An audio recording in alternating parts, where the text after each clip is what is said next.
Ok, si je vous ai fait un beau petit setup avec des livres intéressants, puis des symboles. Et que c'est le fun. Du bleu, du rouge, la feuille d'érable, la fleur de l'être. Les bibliothèques canadiennes qui ont banni des livres. Ils ont banni l'antique au ton. L'antique au ton. Le ton haut antique. Ouais. On parle toujours de fréquence vibratoire. De ce qu'on entend, de ce qui vibre, de ce qu'on perçoit. Le ton. On le perçoit par les yeux, les couleurs, des tons de couleurs, ou des tons sonores par les oreilles.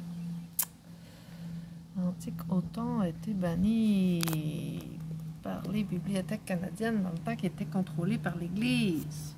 Oui, oui, oui. Ça, c'est un genre de répertoire. On peut pas dire un dictionnaire, là, mais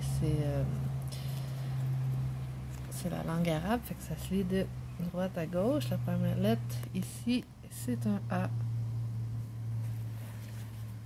Parce que le et là, ça se dit al puis el.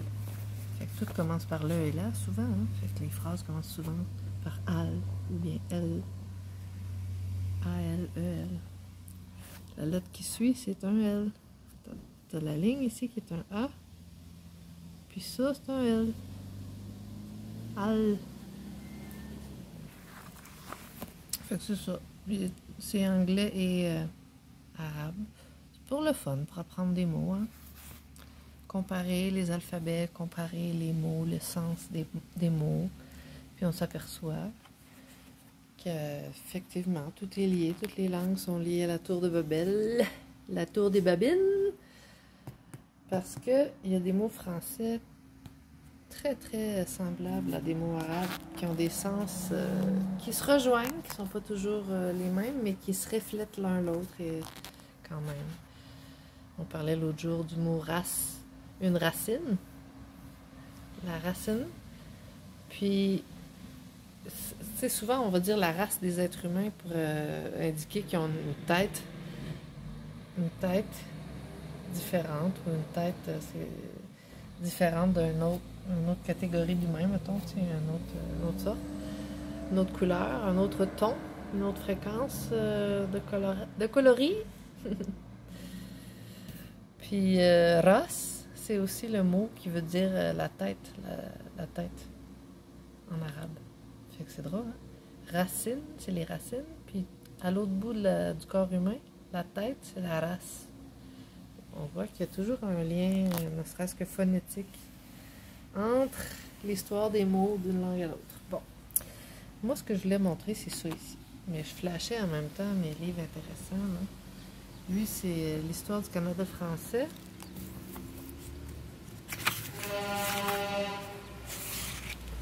Par un nom de personnage qui a été nommé François Xavier Garneau.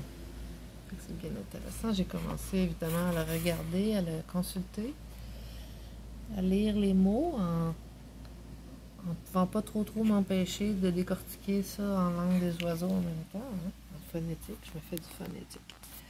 Puis, je me suis fait du phonétique ici. Ça, c'est un dreidel. C'est un D, une toupie, un D toupie. Puis dessus, il y a des lettres en hébreu, en alphabet hébreu. Puis c'est comme un jeu de qui va gagner le pot de scène de pièces ou de ce qu'on met au milieu. Là. Ça peut être une poignée de raisin. Puis là, ben, on tourne le dé à tour de rôle. Ça nous dit si on prend tout, si on en prend la moitié, si on donne tout ce qu'on a, ou si on donne la moitié de ce qu'on a. Fait que dans le pot, comment on dit ça, le pot d'or au milieu. C'est un jeu de hasard. Puis d'ailleurs, le mot dé en arabe, c'est hasard. Un dé, c'est un hasard. Puis le mot hasard en français, ben, c'est ce sur quoi on tombe par hasard quand on spinne le dé. Puis le dreidel, ça veut dire le druide. Puis le druide, c'est quoi un druide? Ben, c'est un être dru, c'est les arbres. Les druides, c'est les arbres. l'esprit des arbres, puis les arbres. Avec le dé ici, c'est le druide qui va nous dire comment va tomber le hasard. Bon, mais c'est pas ça que je voulais parler. C'est ça ici. C'est les plaines d'Abraham à Québec, ville de Québec. Les plaines d'arbres Raham. Fait que pour moi, tout lieu, c'est le site d'un ancien arbre géant. Tout lieu à échelle humaine, c'est un site d'un ou de plusieurs anciens arbres géants. Donc, les arbres géants sont tombés et leurs souches se sont pétrifiées. Quant à la partie bernée, la partie tombée en berne, on appelle souvent ça le berre. Puis le berre nié, qui est tombé, il a été nié, il est tombé gisant. Donc le plateau de Gizeh en Égypte, là, ben, c'est les pyramides pour moi, ce sont les souches. Et le plateau de Gizeh, ben, c'est le plateau des arbres gisés, tombés.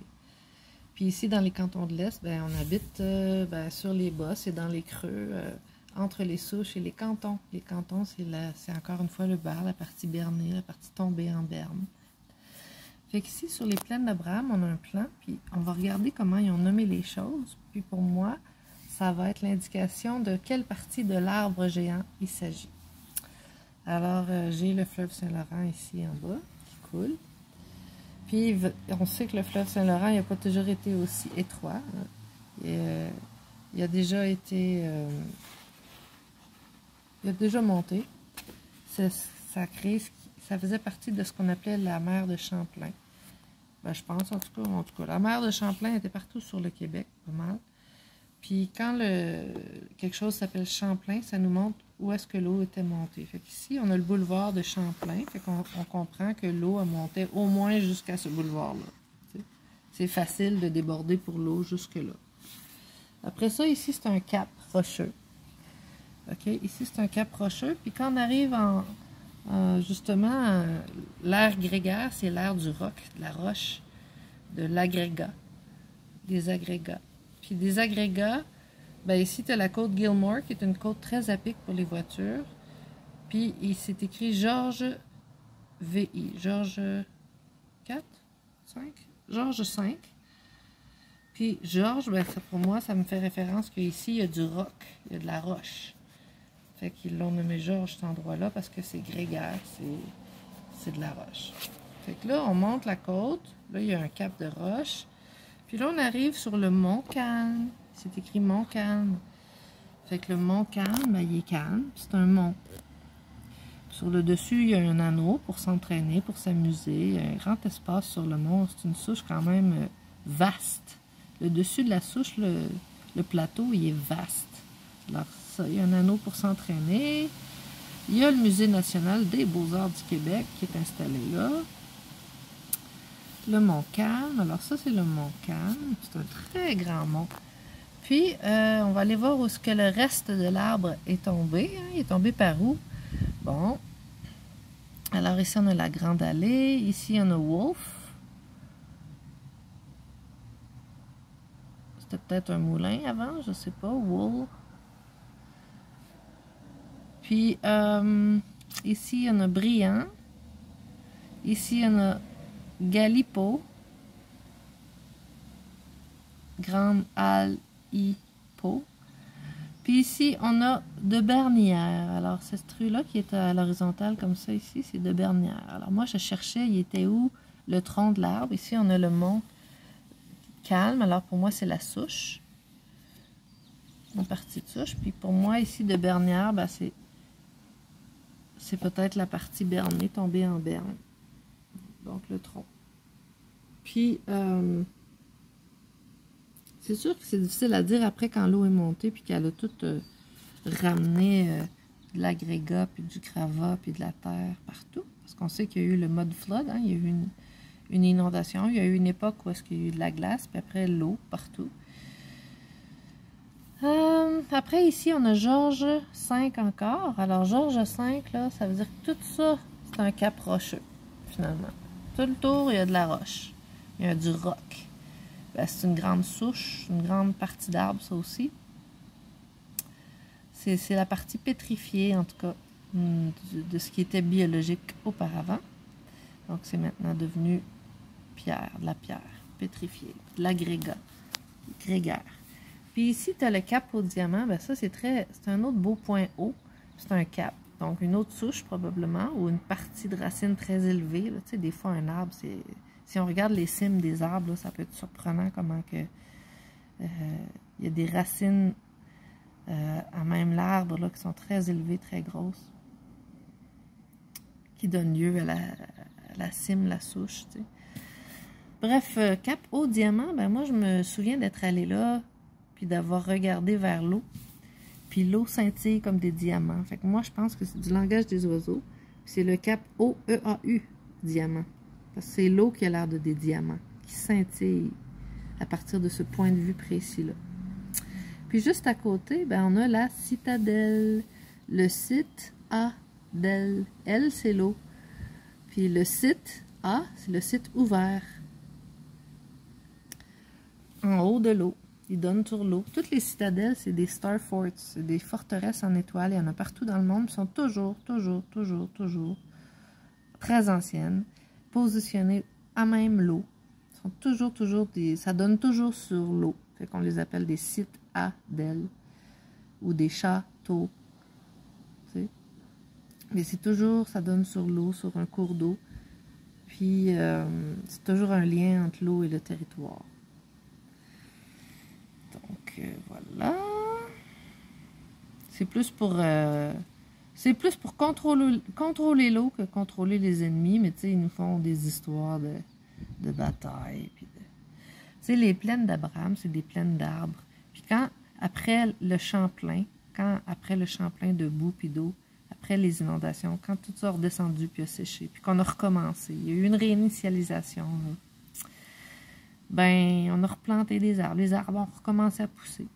Tu sais. La bataille, là, c'est pas les uns contre les autres tant que ça, tant qu'à moi. C'est contre les éléments. Puis le fait de pouvoir vivre ou pas vivre, tu sais. Il y a eu des peuples qui ont parlé des langues différentes, mais c'est à cause que c'est des couches de vie. C'est des couches de vie qui toilent la terre. L'étoile est au sol. C'est l'eau qui la fait briller. Puis nous, on fait partie de l'étoile, on tisse, on métisse. Mais bref, tout ça pour parler des plaines d'Abraham, qui pour moi, c'est pas pour rien que le mot... Ben, il y a plusieurs mots là-dedans. Tu as le mot arbre, Abraham. Tu as le mot hameau, un hameau. Tu as le mot eau. Puis tu as aussi Abraham. Ab, ça veut dire papa, père, en langue sémite. Ra, c'est le rayonnement du soleil, c'est le dieu du soleil qu'on voit par nos dieux. Puis Ham, ben, Ham, c'est souvent un mont, comme Stoneham, Abraham. C'est un hameau en même temps. C'est un mont, puis dessus, il y a des gens qui habitent, fait que ça fait une communauté, un hameau. Puis c'est haut. Puis c'est en lien avec l'eau qu'on trouve ça haut. Fait que sur ces belles paroles, j'espère que vous avez apprécié mon fil de pensée, mon train of thoughts. Puis c'est juste du fun éthique, on s'amuse, on prend ça cool. Je speak cool, je spécule, mais je ne sais rien. 1000 lieux sacrés, milieu. Milieu de quoi? Ben, chaque lieu sacré est un centre d'énergie, un vortex, un champ toroïdal, un être avec un doté d'esprit, de présence d'esprit. Milieu. Chaque être a un milieu. On est un sas avec un milieu. On est un passage pour l'énergie. Et je vais arrêter ça là. Ce que je dis, c'est sûr que c'est en lien avec mes autres propos. On peut pas juste comprendre le fil avec tout ce charabia-là, mais peut-être qu'en lien avec tous les autres propos que je tiens, ben là, que ça devient un peu plus sensé, un peu plus...